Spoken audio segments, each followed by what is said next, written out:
I'd like to take a minute to tell you the result of the request that we made here 7 weeks ago concerning the dangerous physical condition of my wife's sister, Moni.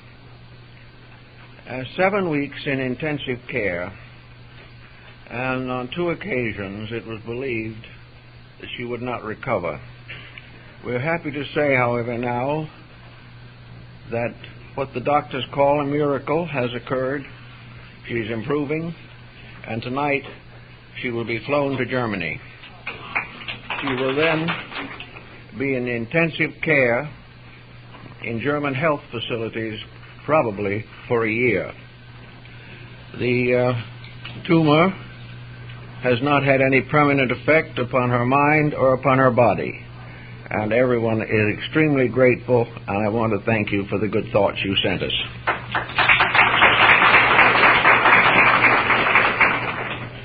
Good thoughts are very important things, and in the talk of this morning, we want to call attention to an old Buddhist philosophy, which perhaps isn't as well known in the West. Buddha told his followers very definitely that this world is a school. It is not a playground. Also, we come to school to learn. And life is a process of learning. No one expects to stay in school forever, nor do they expect to remain in the same grade of a school for a very long time. Life is growth, unfoldment. And we are born into this world largely because of the fact we need growth. We need self-unfoldment. We need to learn the virtues and integrities that are essential to the final destiny of all created things. Therefore, the fact that we may have certain shortcomings and make mistakes along the way, as these circumstances should be accepted for their soul growth powers. They help us to grow. No one in the world can go from the cradle to the grave without making some mistakes. We will always do things that we may regret. We will make mistakes. We will make false decisions. We will come into violent conflicts with other people all the way along through life. Our mistakes are not the problem. It's what we do about them that is the real heart and soul of the subject. Therefore, as we look back upon the occurrences of a confused existence, we must not permit the mind to become associated too intimately with regrets, with self-criticism, or with any attitude which frustrates further and future growth. If we look back over our lives, sometimes we almost wish that we could have a good attack of amnesia and forget the whole thing. It might make us more comfortable at the moment, but it would leave us faced with problems we have not solved. We must not only solve the problems of our environment, we must solve the problems within ourselves. And these inner problems are sometimes the most painful of all. Let us imagine for a moment that we look back over the years of life and we pick out 3 or 4 conditions for which we were responsible, or for which we think we were responsible, and have gotten into difficulties that simply cannot be easily erased from the memory. As long as the person has a mind and a memory, it will continue to function. We must live with our memories just as we live with every other circumstance of living. Therefore, the problem is not how can we forget, but rather how we can capitalize on the liabilities in our own past. We have to find out what these things mean. Once we get the meaning, we then can more or less nullify the exact memory itself. We can look back upon a situation and we say it was very difficult, but it has brought about a deeper understanding of life. It has given us values, and these values must also be remembered. If we remember only the mistake and do nothing to think about our own reactions to these situations, we can become extremely neurotic. There are tragedies which for many persons are greater than they can bear.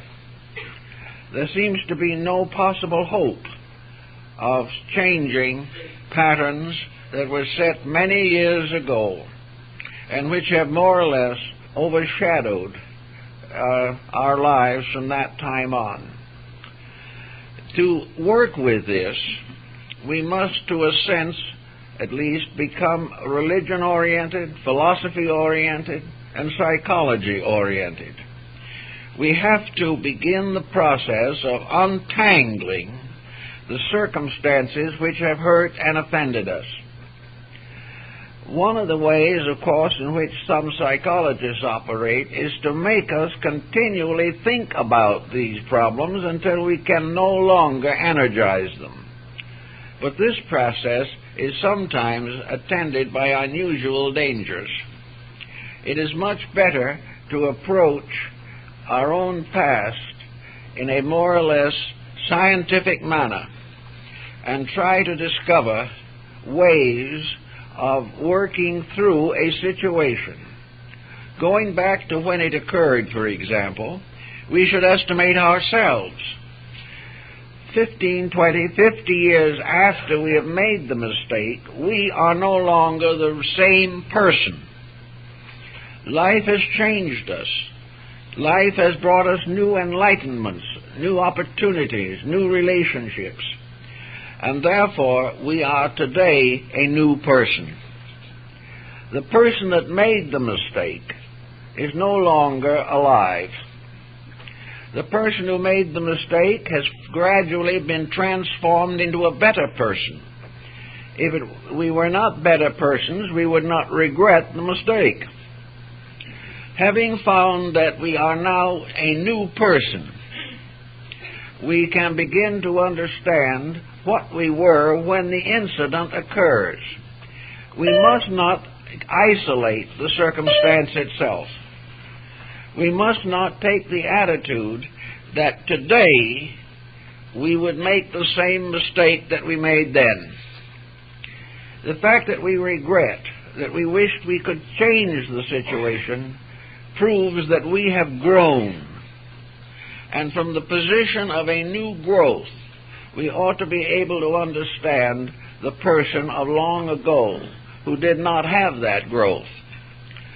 Thus, we cannot take our present condition and say that is how we should have acted many years previously. We are new people. We have new insights. We have better understanding. Therefore, we must consider for a moment the understanding that existed when we made the mistake.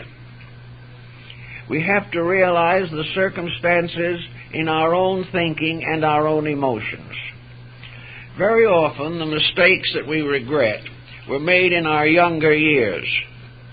Most of the mistakes that have come to me for solution have occurred in lives before they had reached their 30th year. Perhaps an early broken home, perhaps a failure of moral incentives and directives way back when we were young. We must judge, then, the entire problem in the view of what we were when it happened.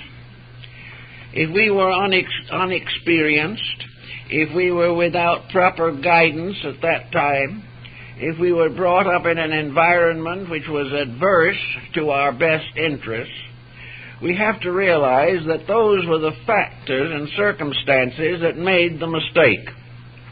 We were just not as grown up as we have become since. When we weigh the possibility of putting ourselves back to that other time we must not include the decisions we would make today.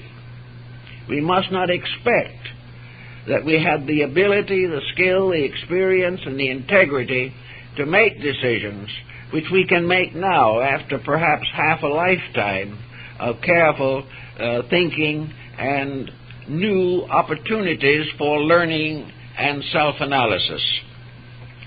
So begin by seeing how responsible you were at the time you made the mistake. If at that time you were young, you were without much strength of background, you were living in a world in which mistakes are the order of the day, and therefore begin to analyze the problems that you faced then in the light of what you were then instead of what you are now. Also, think carefully as to the gradual consequences of the incidents themselves. Did this mistake help you to grow up? Were you a stronger person after you made the mistake? Did you learn something you've never forgotten that was useful? Have you dedicated yourself to making no more actions of that kind or quality? Are you now able to sit down and look at yourself as a separate person, the person who was then in a condition, situation, crisis, emergency for which you were not equipped?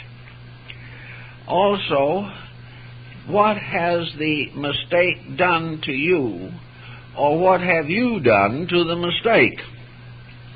If you have gotten into a difficulty many years ago, you must realize that that difficulty is now no longer a vital reality.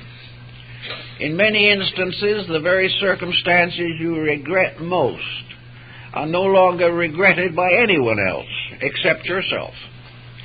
The circumstances in all these lives have changed, and therefore the main regret lies in the memory, in the record in your own nature, a record of guilt, a record of deceit, a record of violence.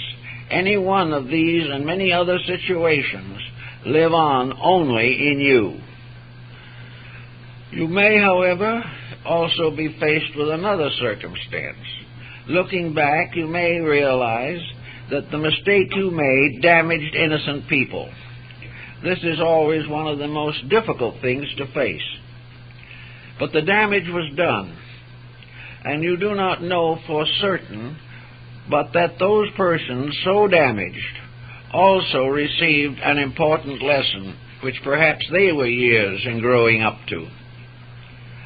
The mistakes that we make, therefore, have to be regarded as part of an unfolding growth pattern. We regret many things historically. Nations regret. Races regret. Individuals regret. But out of these regrets, ultimately, there is a powerful experience of soul consciousness. That you can regret, that you can be sorry, proves that a higher degree of unfoldment is gradually taking place within yourself. Taking these shadows of past things, you must gradually impersonalize them. You must face the simple fact that you cannot change what has happened. Therefore, if it is a liability, you have to some way transform it into an asset in your own consciousness. You must learn from what happened. Now, in most religious systems, there is what is called penance, a process of repenting or a process of exhausting the evil of a situation by sincere and practical regret. Therefore, the possibility of penance arises wherever difficult situations arise. It may well be that you can reconcile or correct the situation itself if it has not endured too long. But if this is no longer possible, then you have to consider a new way of exhausting responsibility. If you find that you cannot correct the condition at its source any longer, then your problem is to perform a penance. Now, this penance is usually a good deed, something constructive, something valuable, something important, an experience which you dedicate to the memory of your past mistake. In other words, supposing when you were working along that you were not too thoughtful of your children, and as a result of that they were alienated and you feel that their futures were damaged in some way. If you can no longer have any influence on this situation, if you cannot correct it in itself, if you cannot change the lives that grew up under the influence of your mistake, then you have the penance problem.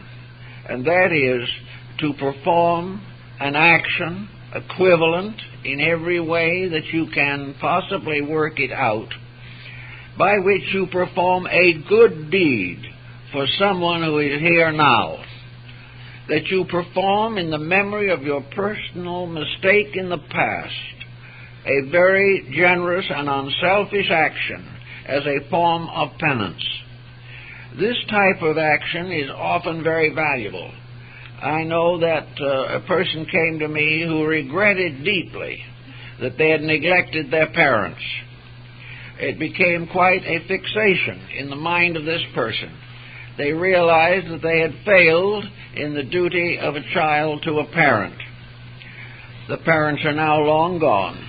There's nothing they can do about that. But they can take into their lives and hearts some person, a neglected parent, and be a good friend to them. Try to give to someone else the love that you failed to give long ago to a person in your life. Try to find a way to make amends and dedicate this amendment to the memory of the person you have previously wronged and neglected. Penance is important inasmuch as it has a tendency to pay a debt. It makes it possible to fulfill in another generation an act of kindness that you failed to commit at some previous time. All of this type of situation has a very therapeutic effect, namely that you have to find some way of atonement. And that atonement is to do or perform an act that will compensate for the mistake that was made. This is something that we can all do if we really want to seriously enough. Another phase of this problem is the effect of these destructive memories upon our present associations. A family in which one person is linked tightly to an old grief or an old tragedy suffers on and on because that person is no longer able to function in a happy, normal, proper way today. Therefore, old memories can very often damage people who are in no way involved in them, but simply suffer from your repentance. Under such conditions, personal thoughtfulness comes into focus. If we are sorry we damaged someone long ago, we cannot help this today. But if we continue to damage people because of our previous circumstance, then we are perpetuating a situation that should not exist. In other words, we should not take out upon the living the experiences that we bring forward from unhappy early factors or circumstances. If, therefore, your gloom, your psychic self-destruction syndrome is continuing to function, to burden a new home, to burden children today, to incapacitate the individual for social adjustments. This is simply perpetuating a condition which exists only in our own minds. Somewhere along the line, nearly everyone has to do a mental and emotional house cleaning job. They have to put their houses of memory in order, or else they will be burdened with spooks and ghosts that will wander the ramparts of their minds like the ghost of Hamlet's father wandered on the ramparts of Elsinore. With the ghosts are the problems.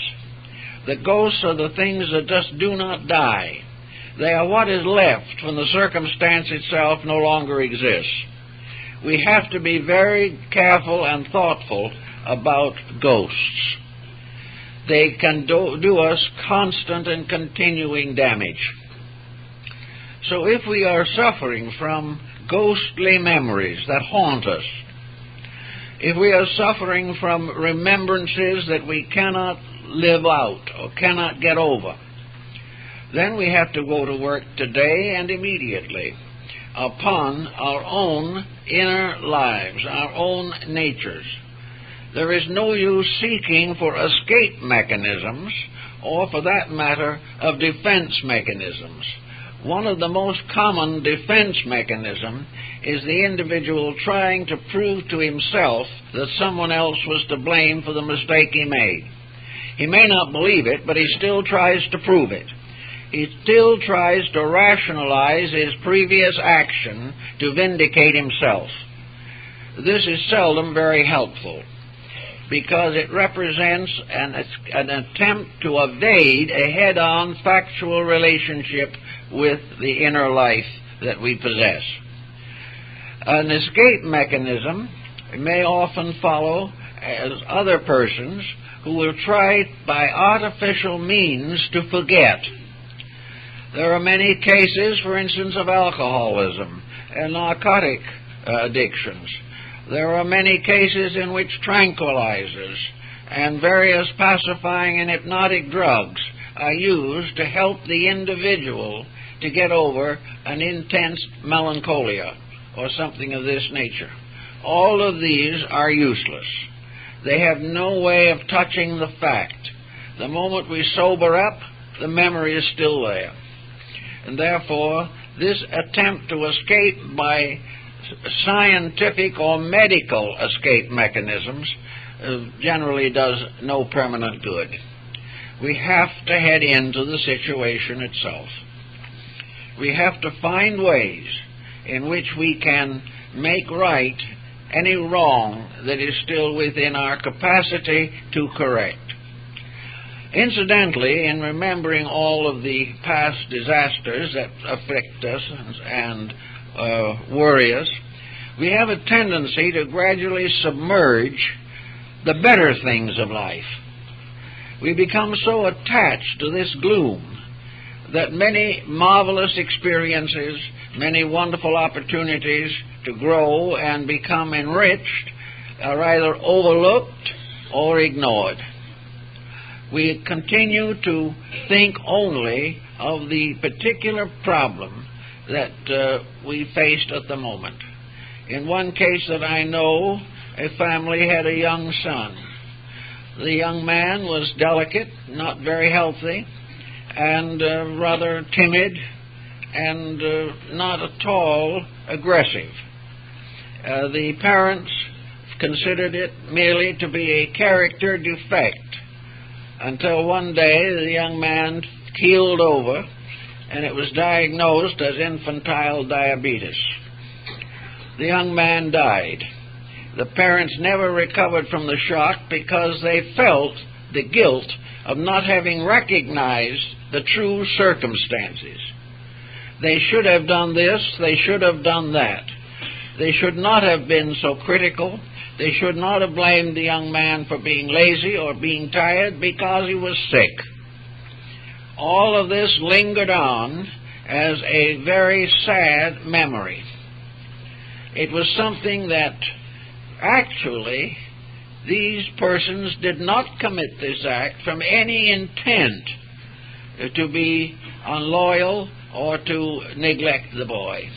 It was simply a case that they did not know, but they blamed themselves for not trying harder to find out. Now, this type of blame bothered and worried and depressed the family for a number of years, until a distant relative who they had very little contact with passed on suddenly and left a child with almost the same age as the boy who passed away. The family took this child and turned their attention to giving it every thought, care, and love and sincere interest that they were no longer able to give to their own boy. This was the best type of atonement. This was the best type of penance. And it gradually not only helped to heal the wound, but conforming with the natural impulses of affection, they gradually helped to guide this other child into a useful and practical career. So here was an example of making right a wrong in the only way it could be corrected. If they had gone on through life blaming themselves to the end, they would have been in serious difficulties. As it happens, they did, to a measure, blame themselves to the end. They never forgot. But the sting was removed. The tremendous pressure was taken up by concentrating attention upon another person who was in great need of their help and understanding. These are ways in which we perform penances for misdeeds or mistakes of the past. And there are a great many cases of reclamation in these areas. The individual, having become aware of a guilt mechanism, immediately turns to some constructive way of solving the problem. And this is what we nearly always have to do where we have some kind of a negative memory situation. Another important problem in this is, of course, that memory is most dangerous to the isolated. The individual living alone retires still further into themselves. Memory is also most dangerous at night, where sleeplessness may contribute to a long memory pattern repeated many, many times. Therefore, where memory is hard to control, new things to remember must be brought into focus. The individual must develop a larger area of personal interest. They must not have the time to continue to remember their previous mistakes. Instead of that, they should be preparing for future victories, which are in a way related to the mistakes, because from the mistakes came the impulse to do something better, to try to advance a cause that would make life useful and give them a sense of victory over previous faults or shortcomings. Therefore, wherever a person has a nostalgia on some part of their own career, they should try very desperately to keep active, constructively active, taking an interest in matters which are for the common good, and to get over a personal injury or sorrow as a result of an impersonal service to some larger field of activity. If the person who has a tendency to psychic self-reproach can begin to build things they are proud of, can suddenly realize that they can be useful and can do things well to take the places of the mistakes they made, this often results in a very favorable change in their general psychic outlook. Nearly all people who are heavily conscience-ridden are to a measure religious people. They are therefore the ones who reproach themselves the most because they believe they have violated the morals and integrities of their faith. They see themselves as backsliders, as fallen souls, who have failed to keep faith with truth. It should be remembered, however, that a thoughtful reading of the New Testament tells us beyond any doubt in the world that the entire theory of religion is a theory of redemption, that it is not part of the plan of God or the Christian faith or any other faith, that an individual should destroy himself as a result of mistakes that he has made. It is also pointed out that in the theory of redemption, it is part of the Christian doctrine that Christ becomes the personification of the redeeming power in nature, the power that dies for the sin of the world. And this proves in a certain way, at least to the religious, that sin is forgivable, that sin is something that is overcome by virtue of the divine spirit and the divine principle that abides within us.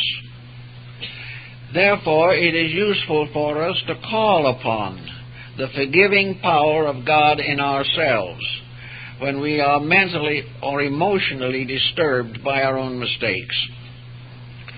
Now, there are various kinds of mistakes that we have to think about. Some are due to ulterior motives. These are very largely mistakes for which we are responsible. But on the other hand, ulterior motives to a person growing up in our world, these ulterior motives have become so standardized, so generally accepted, so almost inevitable, that the individual is frequently moved to an unfortunate relationship by the pressure of self-survival or the advancement of a personal career. This type of self-centeredness may lie behind a great many of the most unfortunate situations that can arise in our careers. If we look back and realize that basically our problem was selfishness, that we were interested only in our own well-being, that we sacrificed others to the advancement of our own purposes, and that we were in some instances actually dishonest in order to advance our careers. If we look back and find these types of problems in the background of things, then we should make every possible effort to establish a higher standard of integrity now. Where we fail to do this and continue to nurse the attitudes that long ago caused us to do things we repent, we will just do more things to repent until life becomes too complicated and our own mistakes begin to catch up with us. Also, it is very important in generally thinking about self-censure to make sure that self-censure is justified. Now, in most cases, it's probably easy to make a case that it is justified. But there are forms of self-censure that arise from circumstances beyond our control. They arise also from mistakes which are almost natural to us. A case in point on this is a family in which the parents refused to permit a child to marry a member of a different religion. The parents, were perfectly sincere in this, yet they made a desperate mistake and ruined the child's life. And there was never from that time much beside melancholia in the child. Heartbroken, they lost the one opportunity that they believed would have brought them a happy life. Now, these parents were not evil. They were not individuals who wanted to hurt the child. They were people, however, who were so dominated by a religious point of view, by the particular faith or sect or creed to which they belonged, that they began to think in terms that to marry outside of that faith was a mortal sin, and they were trying to save the child from sin. The whole situation was typically the intensity of devotion to what these parents believed to be the truth. Now, we can bring this type of thinking right on down to the present time. We realize that in many instances, sectarianism is contrary to the actual teachings of Christ. Sectarianism certainly does not recognize the words of the Master when he said, "Other sheep have I which are not of this fold." The obedience to the sectarian limitations can lead not only to desperate situations in personal and home life, but this definite, desperate, fanatical limitation of attitude is responsible for some of the worst wars in history. No one meant to be wrong. Now, if you have to look back on this situation, and you say to yourself simply that you did the best you knew, the best you believed, that actually it was a heartbreak for you even at the time to do what you did, but you felt it a moral, spiritual obligation. Under situations of this kind, you can only look back and regret the attitude or the circumstance. But from the point of view of when it occurred, you were not committing an evil action as far as you knew. You were only true to some principle that you believe in. It may be that 50 years later you don't believe in that principle quite that way anymore. Perhaps if you had it to do over again, you would tell the child to go and marry the person they cared for and give your blessing. But the reason for your present attitude is very largely motored by your reflections upon the previous incident. From a perspective of years, you realize the damage, but at the moment, you were trying to do what was right. Now, this applies to a great many situations in which individuals try to do what is right. But one of the mistakes that is most commonly made is that we really are trying to get someone else to do what we believe to be right. Instead of using rightness to integrate our own inner lives, we attempt to spread it over other people's experiences. This can cause a lot of trouble. The individual faced with decisions must always take a little time for thoughtfulness. They should count 10 and very slowly in order to decide what course to take. They have to be able to ponder, meditate, and consider before they commit a very definite action influencing other people. There are a great many parents, for instance, who decide what the children's loyalties ought to be. The parents may decide that the child's loyalty should be to them as parents, that the child should always obey them, that the child should always be available to take care of them, that the child should make all the necessary adjustments to meet the demands of their elders. This often leads to a serious break in the family relationships.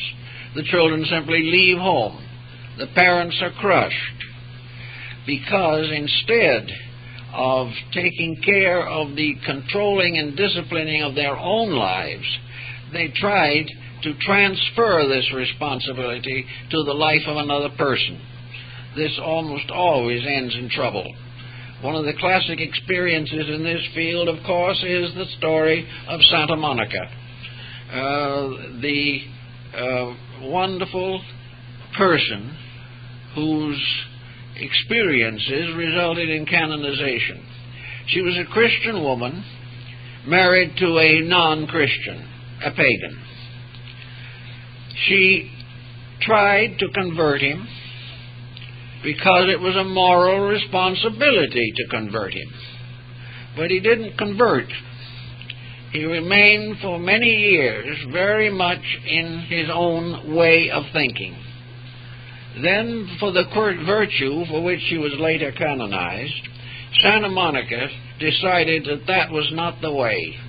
Instead of trying to change his religion, it was wiser, better, and more proper that she should so live her own religion that he would see it in action. And as the result of thereby being a very beautiful, gentle, kindly soul, exemplifying all of the best qualities of her religion as she believed it and understood it, she lived to see her husband converted. Not by nagging him, not by fussing him, not by scolding him, but by proving the value of her own faith. Now, this is the type of thing that people don't generally do much about. They decide what someone else should believe, and then they expect them to believe it. And the very faith which they are trying to sell may have brought practically no happiness or peace to the persons themselves. This is a very common cause of long-seated tragedy. I know one case in which a conversion program of this kind between two people who were otherwise admirably suited to each other continued without a let-up for over 40 years. Both persons stood their ground to the bitter end, and the situation was solved only by death. Now, this type of thing results in great misery. Both of the persons in this particular case, both were neurotics, hopelessly involved, desperately dominated by this sense that it was their moral duty to change someone else. If most of the problems of your life have been the result of trying to change other people, then perhaps it is timely to think about putting yourself in order. If you want someone to live better than they are living, give them an example. Do it yourself. Now, it may not do any particular good. Maybe they won't see it even after that. But at least you will then have lived your own belief sincerely and fully and non-competitively. If we believe in one God, we cannot factually and honestly believe that in this great world in which we live, all sincere members of all faiths do not enjoy the same divine protection. Now, prejudices of one kind or another also play an important part in disagreements and in sorrows and misfortunes. Imagination, perhaps, is even more important than prejudice. Some of the worst problems we have are imaginary. And in various domestic relationships and family situations, we have to be careful that we do not create the situation that we later find impossible. Imagination can bring doubt, fear, anxiety. It can cause the individual to be jealous and envious. It can break a home through gossip.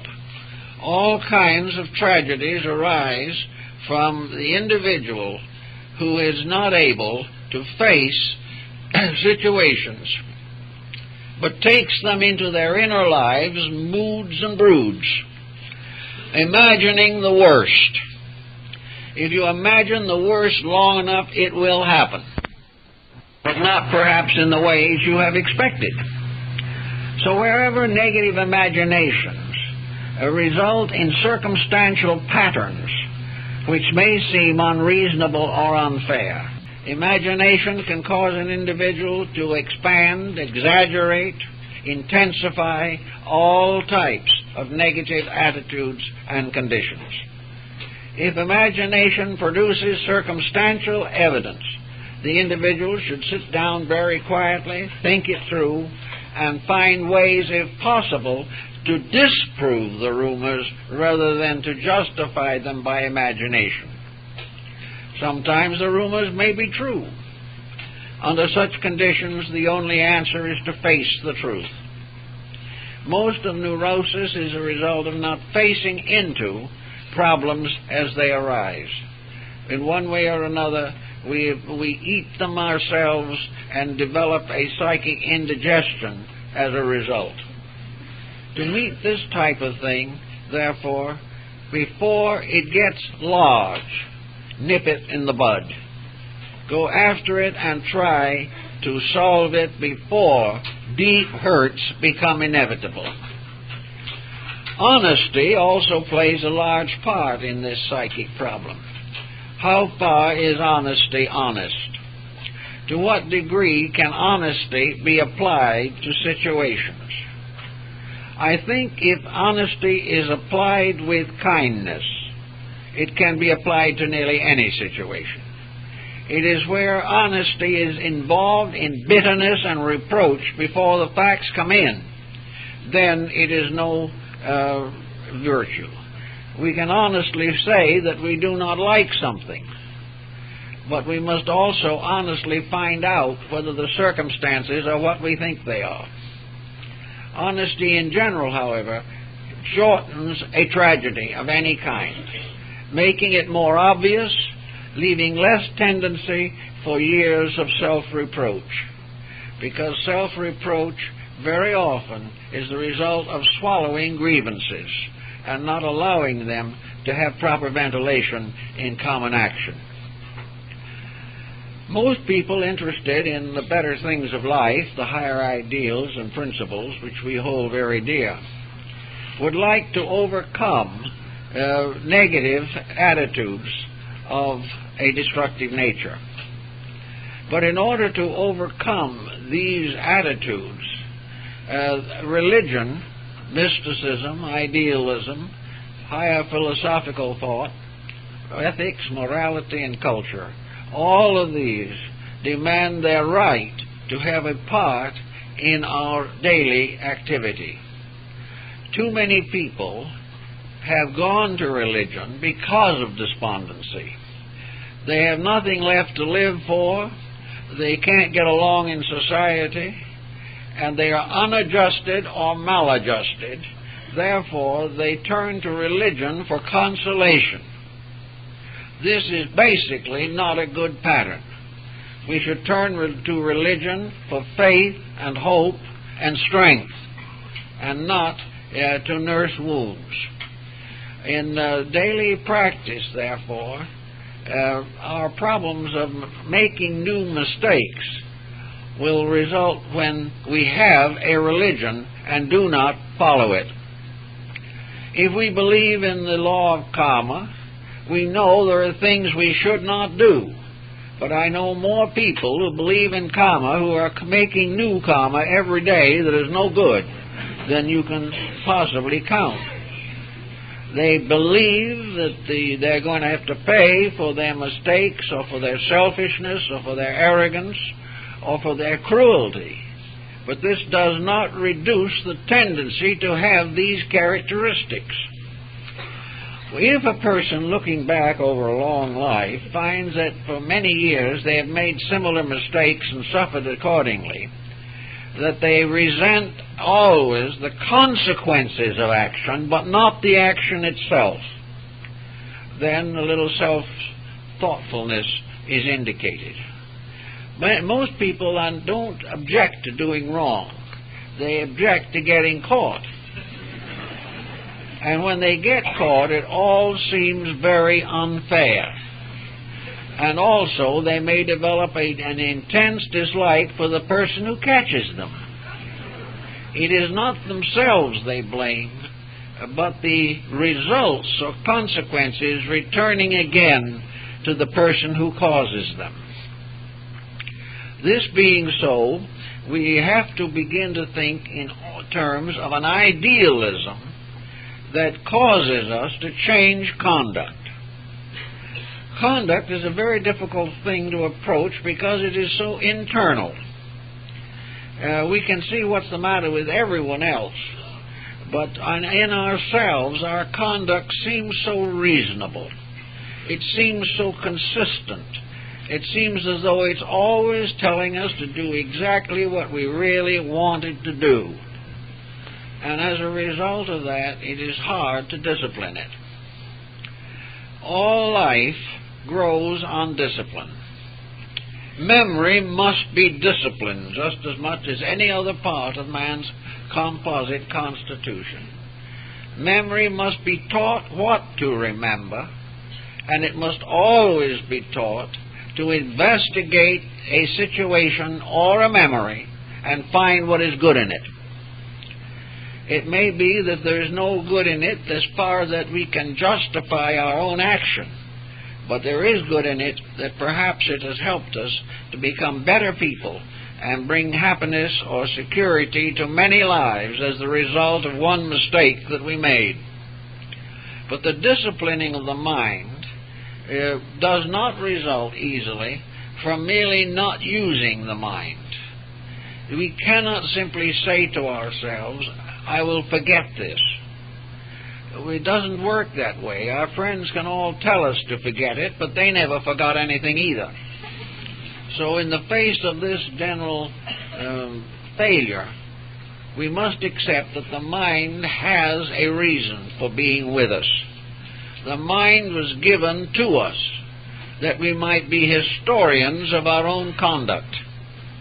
The mind has been given to us so that we can reflect upon the consequences of action.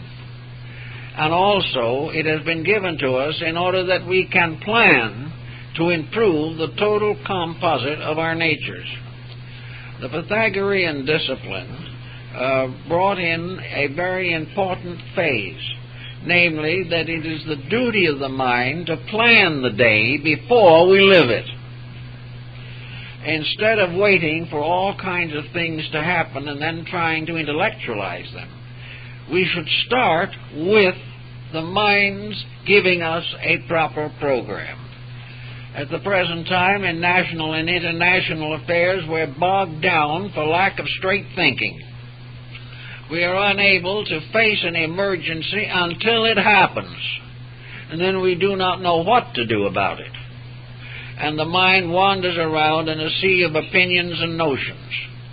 A life must be planned as a national destiny must be planned.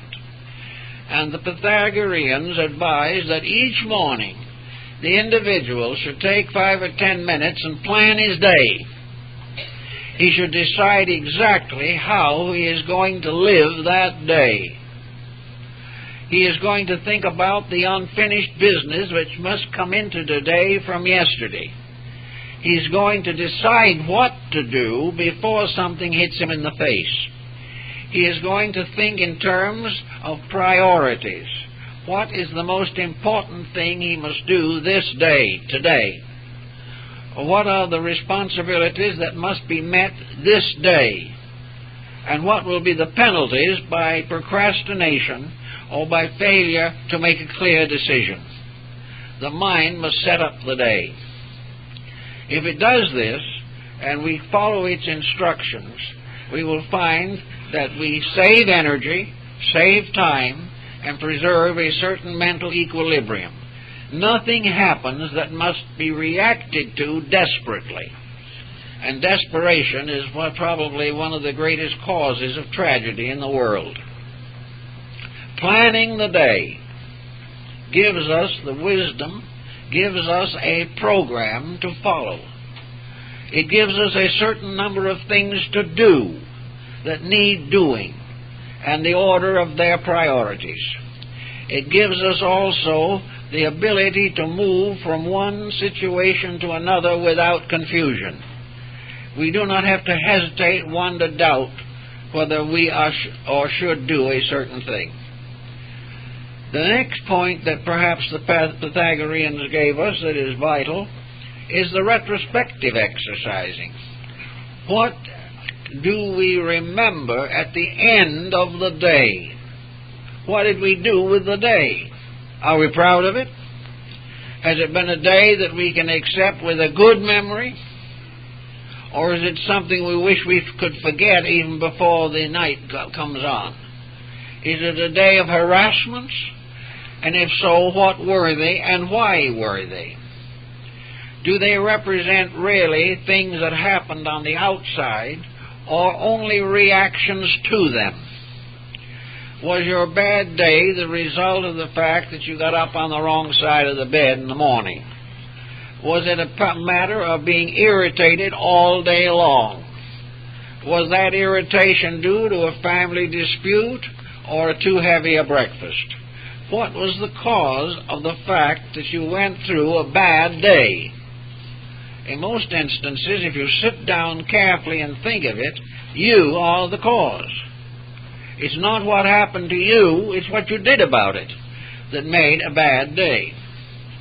So retrospection helps us to recognize the relationships between ourselves and the various circumstances that we face during the day.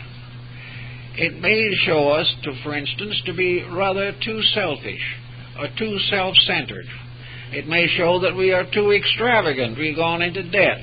It may show that we also were too harsh, too critical, too unpleasant in our relationships with those around us. In other words, it was a bad day because of the acidity in our own psychic integration. If we can face this, analyze it, study it, think about it, we will come much more quickly to the full understanding of what we have to do in order to correct these situations. We get out of our minds forever that the world is terrible. It is difficult. It is tragic.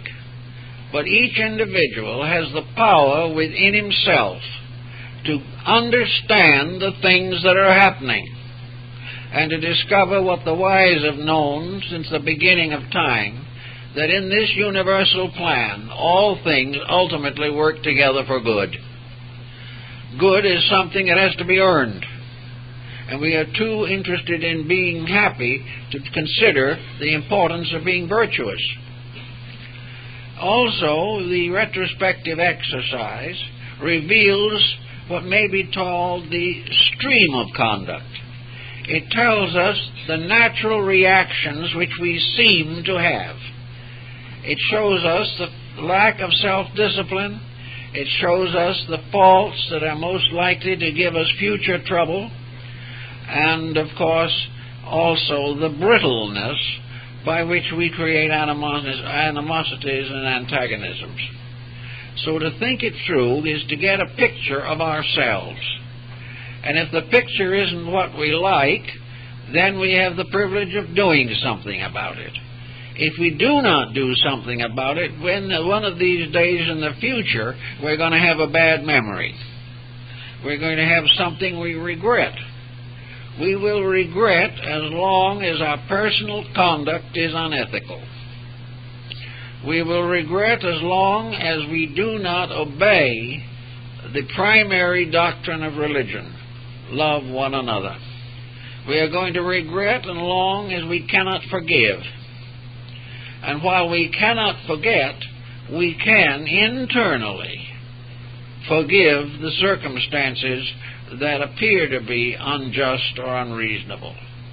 We live in a world in which nothing works better than the Sermon on the Mount, but it is a very hard doctrine to follow.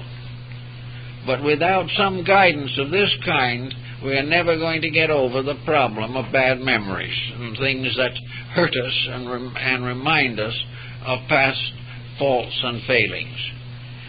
Among the tragedies of life, probably there is no group of tragedies that are more intense in human relationships, and those are domestic. The average person setting up a home is irresponsible because they do it at a time of life when they have little or no practical experience.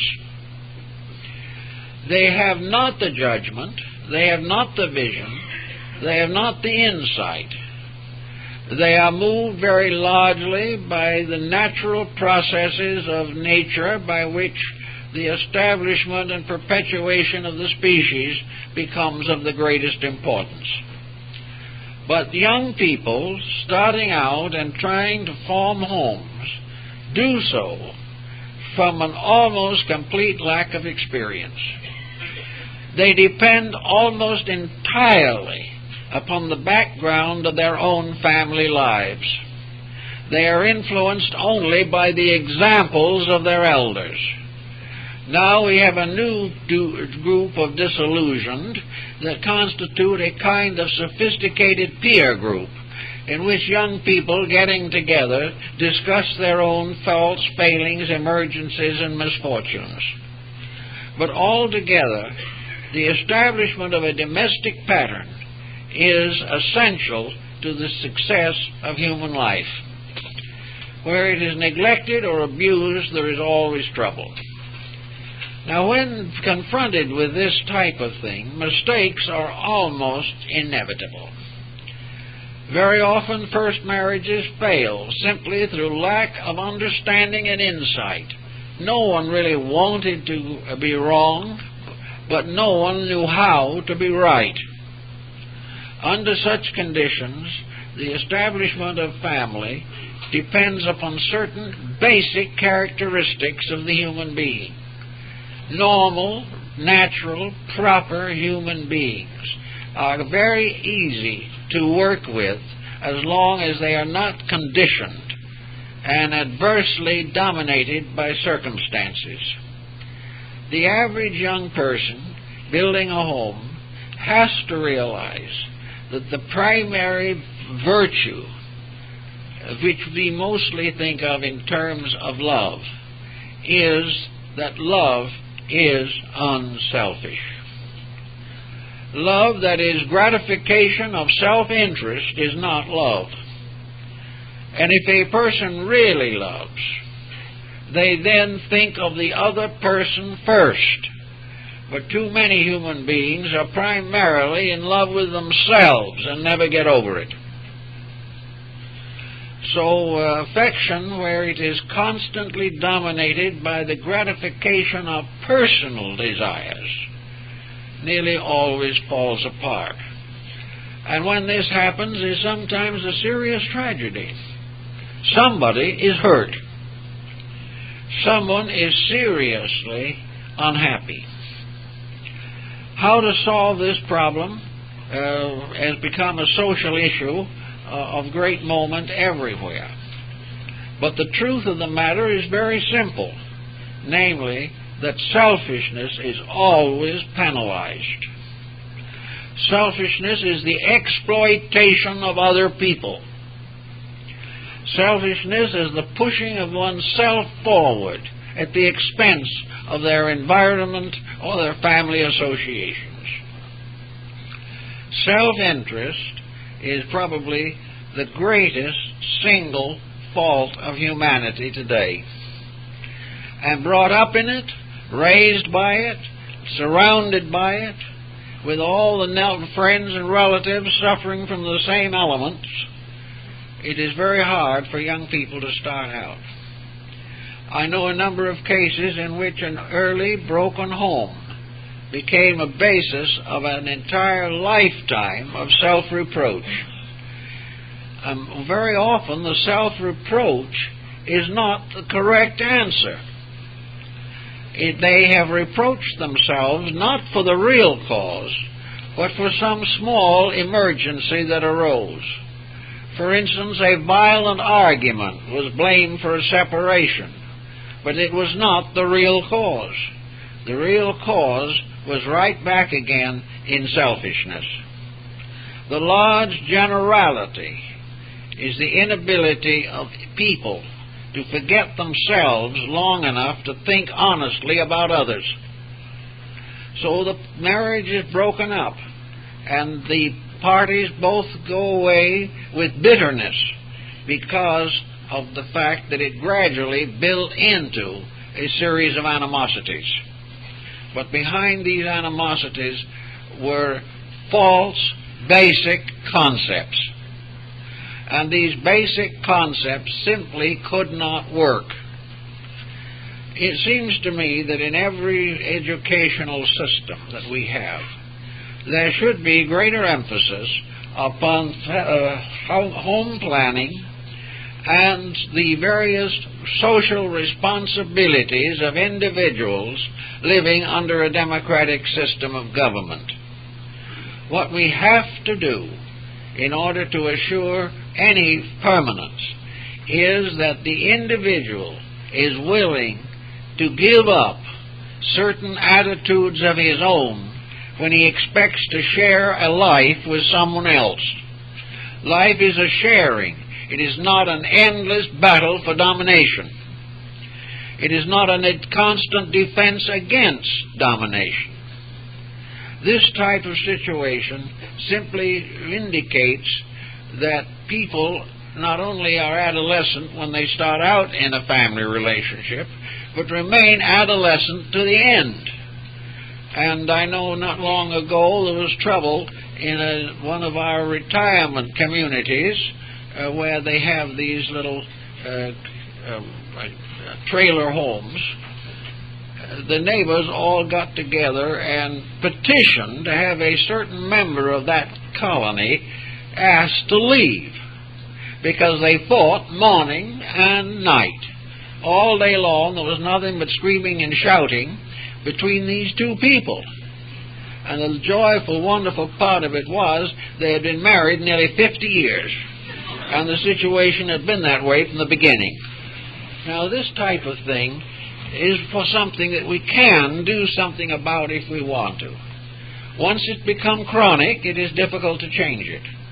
But if it had been worked on intelligently at the beginning, they could have had a very happy life together.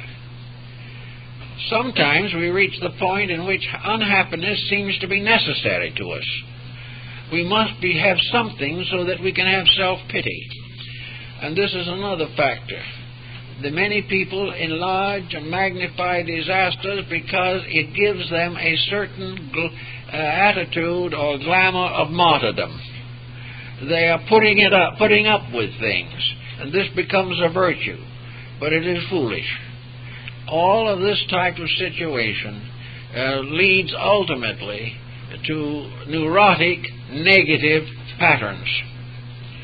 So if we want to try to get over these mental blocks that seem to be especially frequent in confused social situations, we have to simply take upon ourselves the realization that life is an experience. Life is a series of incidents which we meet and control, or we meet and are defeated by these incidents. We are here to go through experiences. If we make mistakes, and we will, these mistakes constitute a common heritage. Everyone makes them. But some people, having made them, never get over them. Others, having made them, rise above them. One man whom I know is particularly an example of getting over a mistake is an ex-convict. A man who was he really was in prison for years for grand theft. Coming out of prison, he has completely revised his life. He is now an honest and honored citizen, and he has never made any effort to conceal the fact that he was in prison. But he learned something. He could have been crushed, destroyed. He could have ended an alcoholic or on Skid Row, but he didn't. He realized his mistake and went to work to correct it. He educated himself, became very skilled, and is an individual who is now well respected, with a good family, and with everything that came out of a prison sentence, because he was resolved to correct in himself the idea that it was possible to get something for nothing in this world. These kinds of experiences, therefore, help us to grow. But we may say, what about the people whom we have injured in these efforts to grow? The law of karma is very interesting. We injure someone, And what is their reaction to it? The only reaction to an injury that is constructive is to transmute it in ourselves. The only way that we can really end an injury or prevent ourselves from suffering from an injury is to have an insight great enough to understand the situation. The moment we begin to think in terms of forgiving the evils that are done to us, we are also growing. And the people we injure also have to face the experiences of living. They have injured someone along the way. We all have. So the injury that we give them is also very often the basis of the best growth they will ever receive. But they have to rise above the thing we did to them. And we have to rise above the things they did to us. It is to become capable of interpreting experience as growth rather than as tragedy. And we all have to learn to do it. We all have to realize that we have injured others, but that in many cases that injury has become the basis of growth for them, even as what they did to us has become the basis of a new philosophy of life for us. And in the grand scheme of things, the individual seeking internal light may be driven to the development of his own psychic and soul resources by the things that are done to him.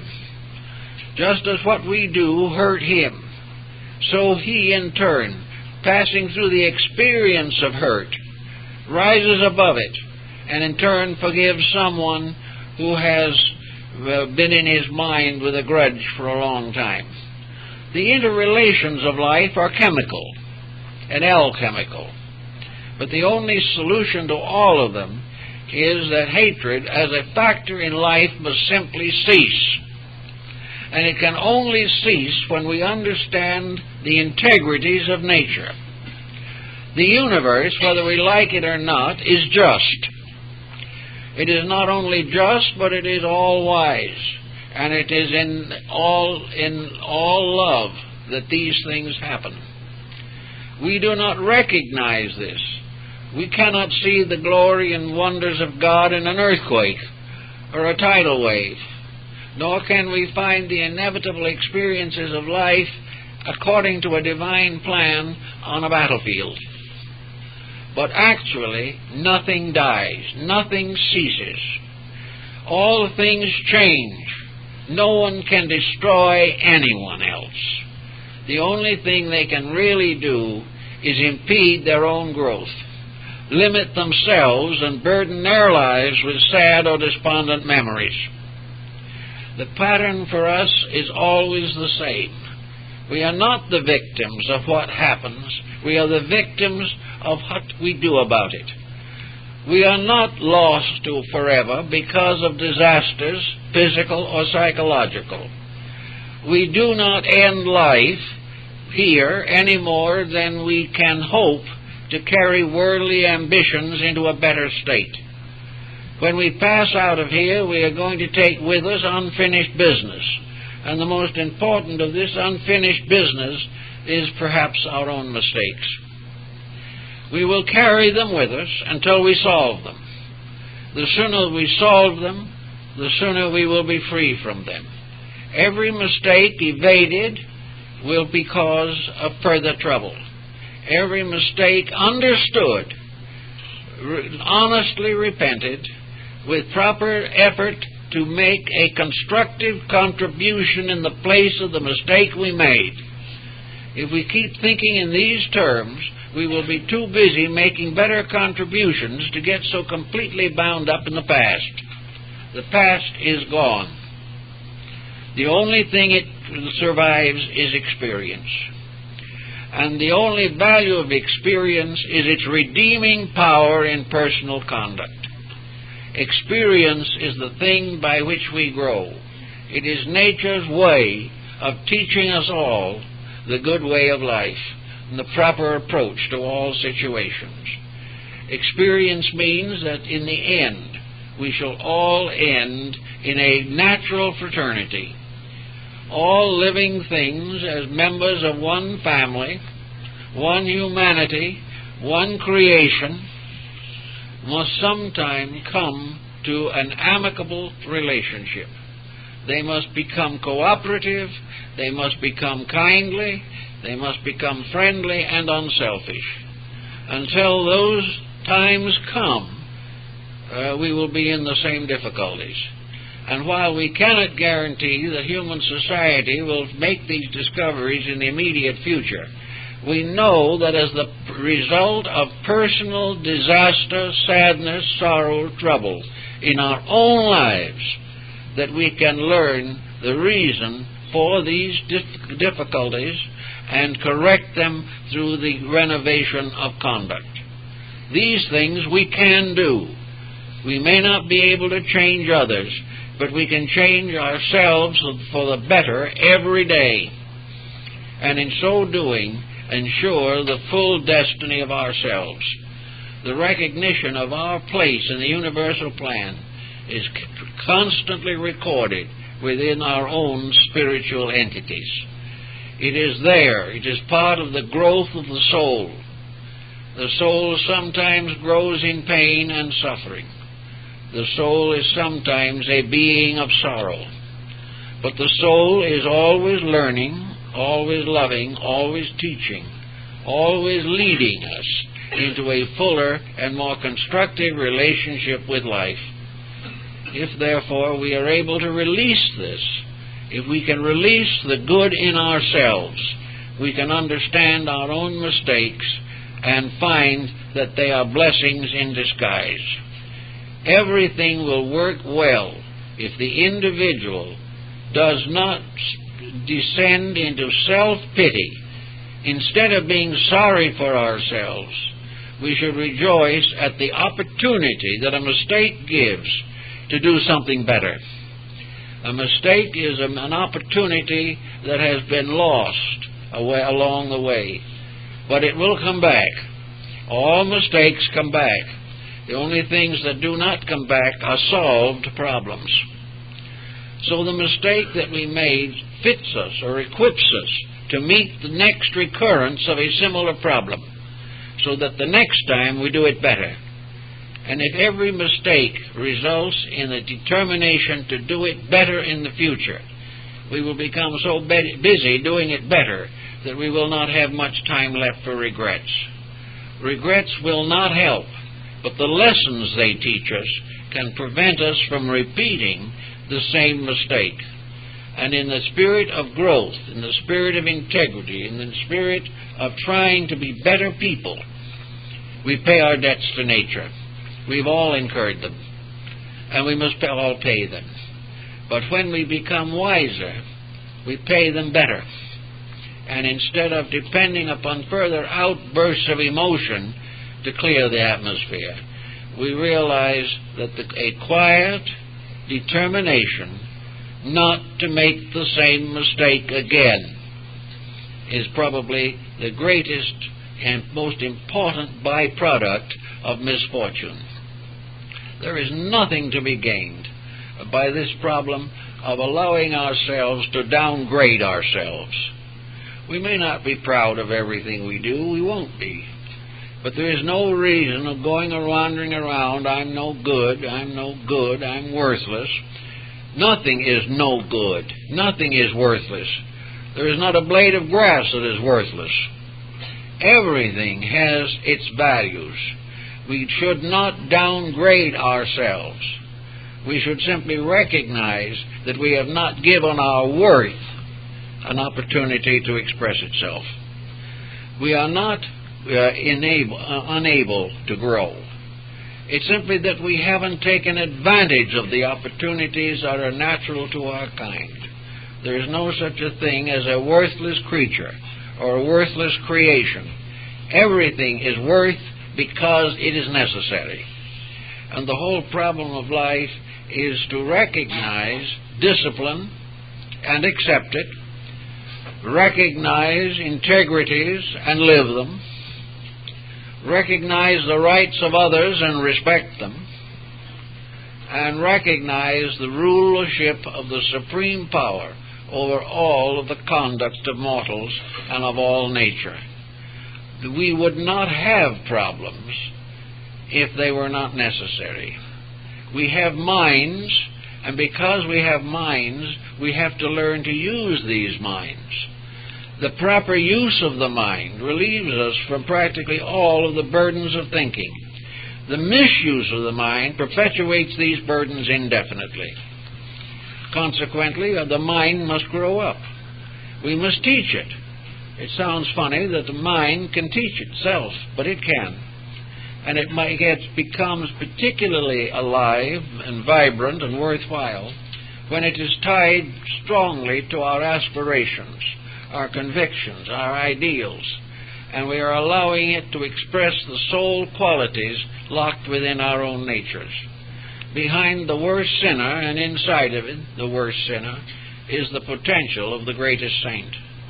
For in each individual is deity, enthroned eternally.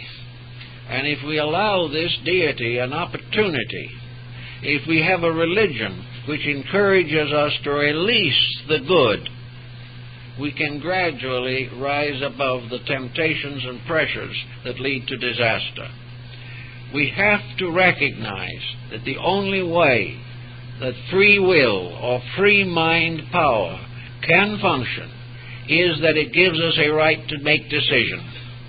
If this decision is wrong, if these faculties are allowed to be used negatively, if the mind and the thinking go to seed, this is not because they have to.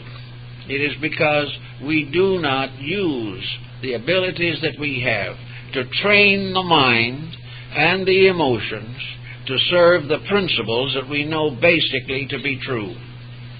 It is not that the mind is wrong. It is that the mind is an instrument. It is an instrument of consciousness. It is an instrument of soul power. It is an instrument of the inner divinity. If we tie it to our selfishness, it will wreck us. If we tie it to our ethics and our principles, it can become the most powerful constructive force we know. And to release the mind from the negatives, it must have positives. We must convert the mind to the fact that it was not created for worry and repentance. It was created for thought, for wisdom, for the gaining of skills, and the strengthening of integrities. If we get busy doing the things we ought to do, we will soon find that we can more than compensate in life for any mistakes that we have made. Mistakes are incidental. Correct action is basic and real and is proper to our natures. We all make some mistakes, but we do some things fairly well. And the more we do well, the fewer the mistakes. And the gradual disciplining of our personal living so that we can daily plan a constructive program will more than justify the fact that we had to learn this by suffering. We seem to be most open to constructive suggestion when we hurt somewhere. We are most appreciative of principles when we discover the tragedy of trying to live without them. And that in itself is the big lesson. And in the world in which we live and in the times in which we live, we are all in great need of this big lesson.